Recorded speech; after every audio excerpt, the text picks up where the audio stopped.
जी, सूर्य यादव जी, राजा सेठ जी।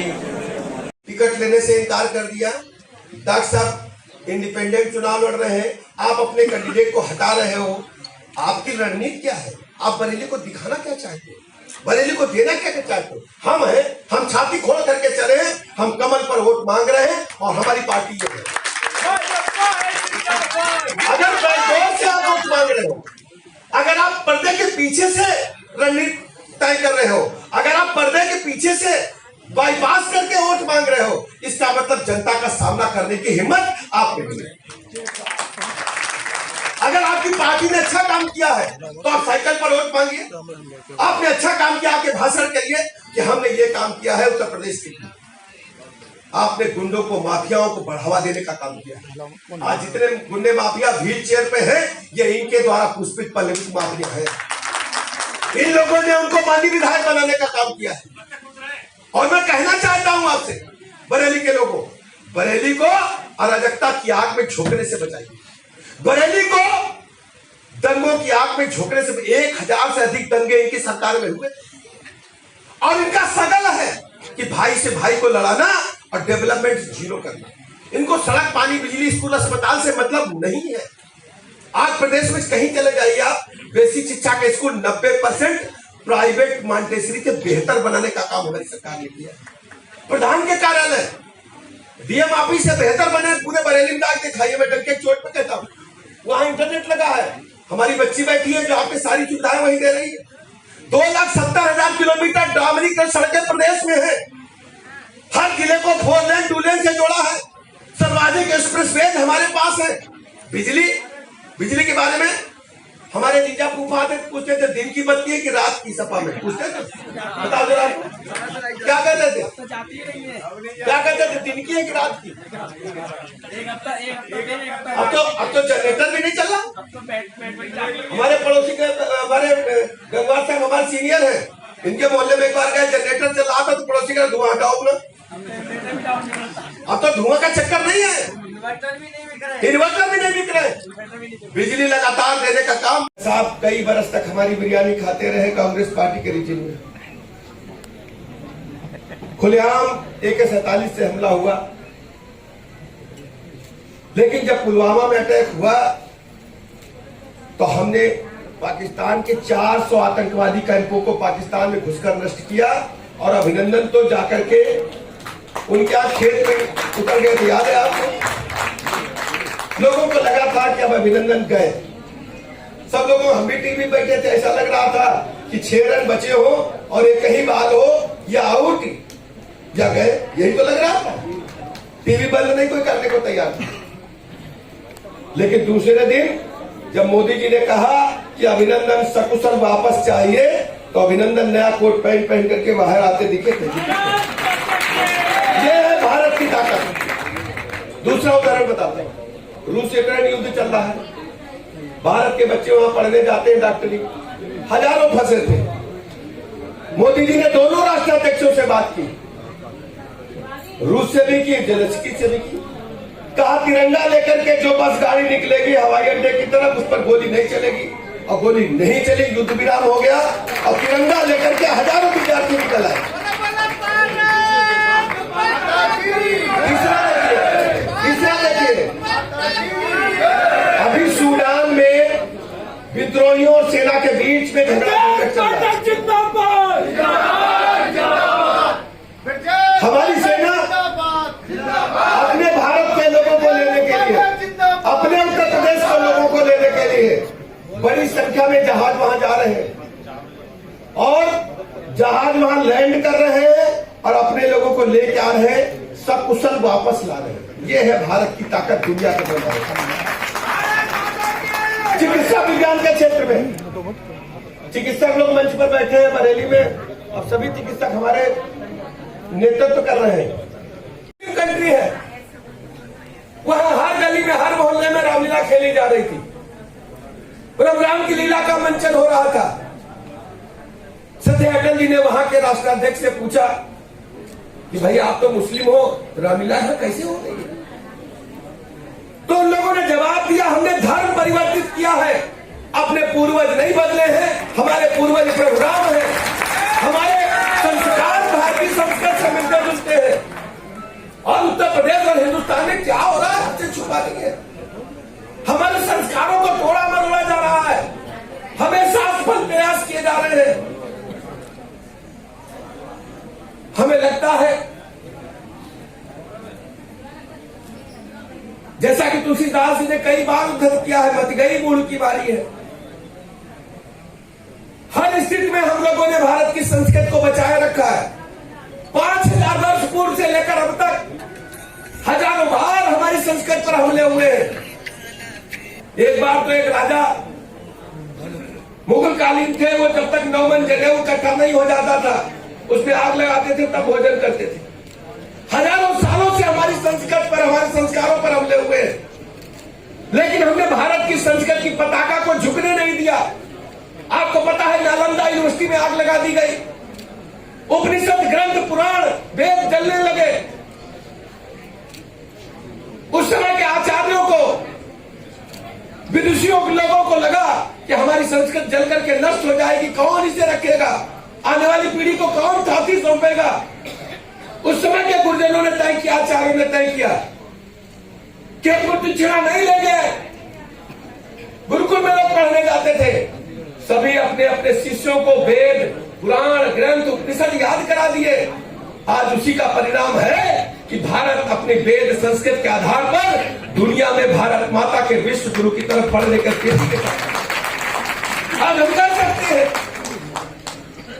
कि भारत में सब कुछ है जो दुनिया कर सकती है, भारत कर सकता है। 2-3 उदाहरण देना चाहूंगा।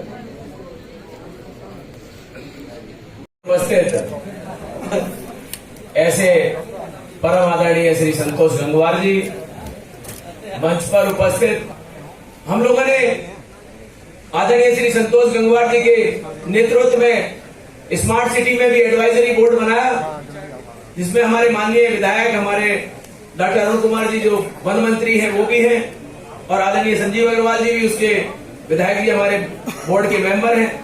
तो सभी के साथ मिलकर हमने बरेली के विकास का जो खाका खींचा, हर तरफ बरेली में विकास ही विकास हो रहा है। अगर बरेली में पहले लोग आते थे तो मैं तो कहता था कि पहले भी बरेली महानगर था, लेकिन सिर्फ कागजों में महानगर था, लगता तो नगर जैसा ही था। महा निकाल के जो 17 साल नगर निगम में विपक्ष बैठा रहा, उन्होंने महा अपने जेब में रख लिया था और बरेली को नगर जैसा बना दिया था। कोई फर्क नहीं था दोस्तों। छोटे अगर नगर पंचायत में चुनाव हो रहे, छोटे अगर नगर हैं तो वैसा ही नगर बरेली था, बस पॉपुलेशन ज्यादा थी, सुविधाओं के नाम पर कुछ भी नहीं था। लेकिन इन 5 सालों का बदलाव देखिए। अगर आप लखनऊ की तरफ से बरेली में एंट्री करते तो 6 लेन रोड, अगर दिल्ली से झुमका की तरफ से आते तो 4 लेन रोड, अगर एयरपोर्ट से डेलापीर होते हुए स्टेडियम तक अगर आते हैं और ईट बाजार तक भी और गांधी उद्यान तक 4 लेन रोड, 200 बदायूं रोड में एंट्री करते हैं तो 4 लेन रोड, सारी रोडें अब 4 लेन हो गई। अब बरेली लगता है कि महानगर हो गया है। ये 5 साल का बदलाव,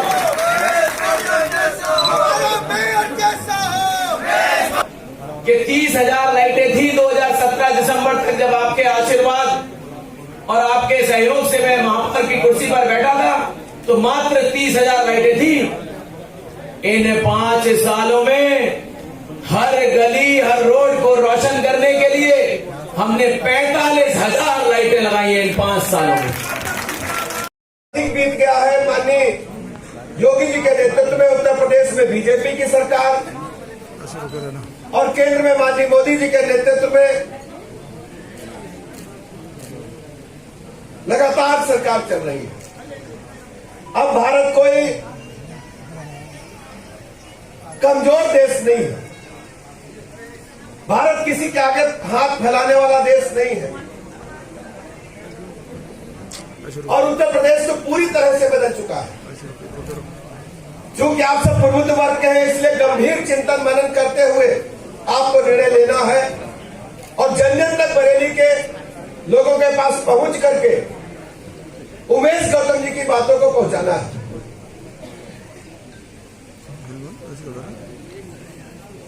प्रभु राम का मंदिर 500 वर्षों से अधिक संघर्ष के बाद अयोध्या में भव्य बन रहा है। हर रोहलखंड वासी की, प्रदेशवासी की इच्छा है, हर सनातन धर्म को मानने वाले की इच्छा है, हर भारतवंशी की इच्छा है कि अयोध्या में भव्य रामलला का मंदिर बने, उनका दर्शन करें। हम अभी 4 दिन पहले वहां गए थे। अद्भुत छटा आपको देखने को मिलेगी, न सरिया न सीमेंट, भारतीय वास्तुकला का बेहतर से बेहतर उत्कृष्ट प्रदर्शन आपको देखने को प्रभु रामलला के भव्य मंदिर में मिलने वाला। मैं आपसे अपील करता हूं, एक बार जाकर के जब मंदिर का दर्शन करेंगे आपको महसूस होगा कि हम ऐसे भारतवर्ष में रहते हैं, ऐसे प्रदेश में रहते हैं, और अयोध्या तो यहां से बहुत दूर नहीं है। जितना नैनीताल जाएंगे उतनी देर में तो अयोध्या पहुंच जाएंगे। अयोध्या धाम पूरी दुनिया में चर्चित धाम है, और कांग्रेस पार्टी ने तो भगवान राम के अस्तित्व को ही मानने से इनकार कर दिया था। सुप्रीम कोर्ट में हलफनामा लिख करके दे दिया। ये तय नहीं है कि भगवान राम अयोध्या में पैदा हुए। अभी तो और आफत हो गई। कर्नाटक चुनाव में जिस ढंग से कांग्रेस पार्टी के लोगों ने बजरंग दल को बंद करने का काम किया, इससे बड़ी घटना भारत की संस्कृति में क्या हो सकती है। मर्यादा पुरुषोत्तम राम के सेवक, हमारे भगवान, उनके नाम से बने संगठन को बैन कर दिया। बजरंग नाम लेने पर आपको मुकदमा झेलना पड़ेगा। कांग्रेस पार्टी किधर देश को ले जाना चाहती है, हम किधर जाने वाले हैं। एक बात की घटना मैं आपको याद दिलाता हूं। हम सबके नेता श्रद्धेय अटल जी देश के प्रधानमंत्री थे। ऐसे परम आदरणीय श्री संतोष गंगवार जी, मंच पर उपस्थित हम लोगों ने आदरणीय श्री संतोष गंगवार जी के नेतृत्व में स्मार्ट सिटी में भी एडवाइजरी बोर्ड बनाया, जिसमें हमारे माननीय विधायक, हमारे डॉक्टर अरुण कुमार जी जो वन मंत्री हैं वो भी हैं, और आदरणीय संजीव अग्रवाल जी भी उसके विधायक जी हमारे बोर्ड के मेंबर हैं। तो सभी के साथ मिलकर हमने बरेली के विकास का जो खाका खींचा। हर तरफ बरेली में विकास ही विकास हो रहा है। अगर बरेली में पहले लोग आते थे तो मैं तो कहता था कि पहले भी बरेली महानगर था, लेकिन सिर्फ कागजों में महानगर था, लगता तो नगर जैसा ही था। महा निकाल के जो 17 साल नगर निगम में विपक्ष बैठा रहा, उन्होंने महा अपने जेब में रख लिया था और बरेली को नगर जैसा बना दिया था। कोई फर्क नहीं था दोस्तों। छोटे अगर नगर पंचायत में चुनाव हो रहे, छोटे अगर नगर हैं, तो वैसा ही नगर बरेली था, बस पॉपुलेशन ज्यादा थी, सुविधाओं के नाम पर कुछ भी नहीं था। लेकिन इन 5 सालों का बदलाव देखिए। अगर आप लखनऊ की तरफ से बरेली में एंट्री करते हैं तो 6 लेन रोड, अगर दिल्ली से झुमका की तरफ से आते तो 4 लेन रोड, अगर एयरपोर्ट से डेलापीर होते हुए स्टेडियम तक अगर आते हैं और ईट पजाया तक भी और गांधी उद्यान तक 4 लेन रोड, 200 बदायूं रोड में एंट्री करते हैं तो 4 लेन रोड, सारी रोडें अब 4 लेन हो गई। अब बरेली लगता है कि महानगर हो गया है। ये 5 साल का बदलाव।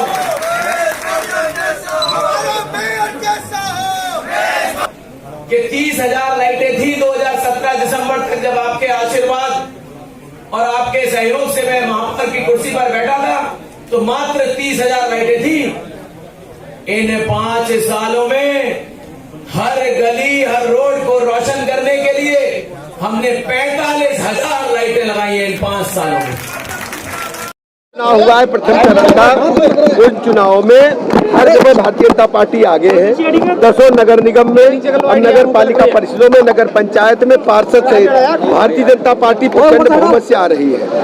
द्वितीय चरण में भी भारतीय जनता पार्टी ही जीतेगी। समाजवादी पार्टी सहित विपक्षी दल अपने घरों से नहीं निकले हैं। जनता के बीच में जाने की इनकी हिम्मत नहीं है। इनके पास न कोई नीति न कोई एजेंडा कि जनता के बीच में जाकर कह सके। पूरी तरह से प्रदेश भगवामय है। भारतीय जनता पार्टी चारों तरफ से लहर की तरह जीत करके आ रही है।